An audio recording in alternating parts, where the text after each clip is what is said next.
If you've ever tried pulling up old tile, you know the real nightmare isn't the tile itself. It's the stubborn thinset and glue left on the concrete. I spent the last week tearing up my back patio and kitchen floor, testing 5 different tools to see what actually works. I'm tired of seeing fake reviews, so I bought these myself to find out which ones save your back and which ones belong in the trash.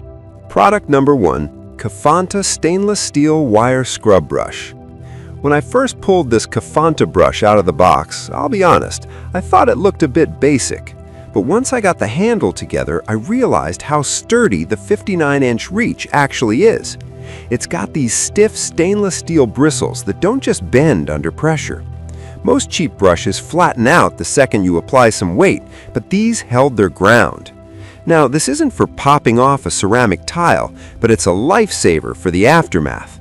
Once you've scraped the big chunks, you're usually left with gritty residue and dust stuck in the concrete pores.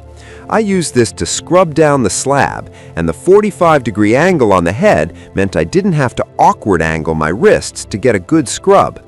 The long handle is the real hero here. I'm 6 foot and didn't have to hunch over once. It's also great if you've got moss or weeds popping up in your patio cracks.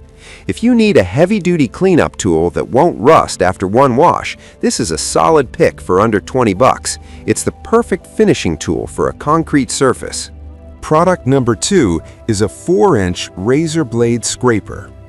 This little handheld scraper from the kit felt surprisingly dense in my hand.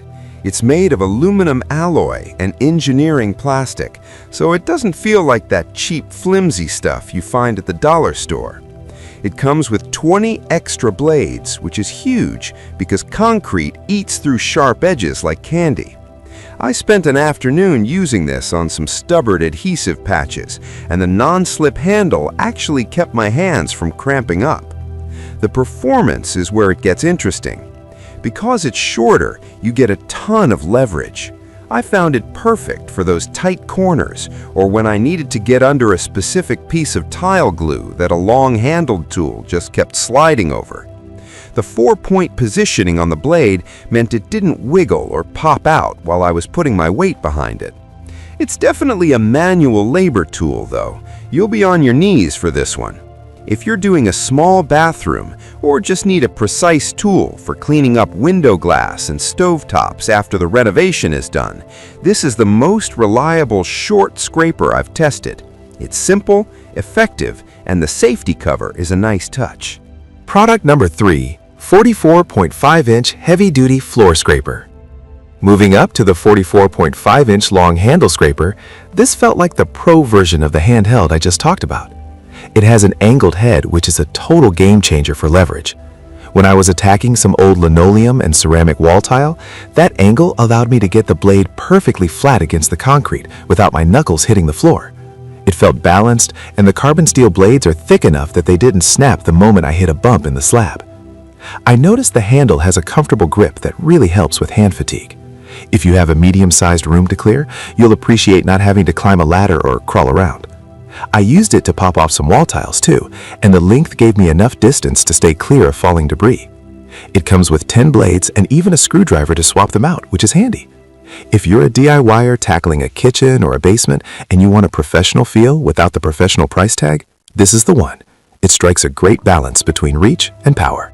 Product number 4, Tungsten Carbide Scraper, 2.5 inches. This tool is a completely different beast. When I picked up this 2.5-inch tungsten carbide scraper, I could tell it was built for industrial grade of use. Unlike the razor scrapers that use thin blades, this uses a thick, double-sided carbide edge. The handle is reinforced nylon, and the manufacturer says you can hit it with a hammer, so I did. It handled the vibration perfectly without cracking. In my testing, this was the king of removing epoxy and thick carpet glue. Since the blade is carbide, it doesn't dull nearly as fast as steel. I was able to scrape a whole section of a concrete floor that had some nasty set-in adhesive, and the blade was still sharp enough to keep going.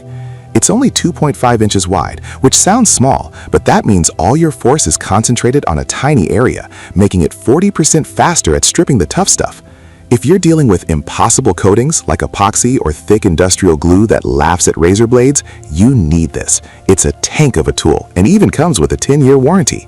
Product number 5, 61-inch adjustable stainless steel scraper.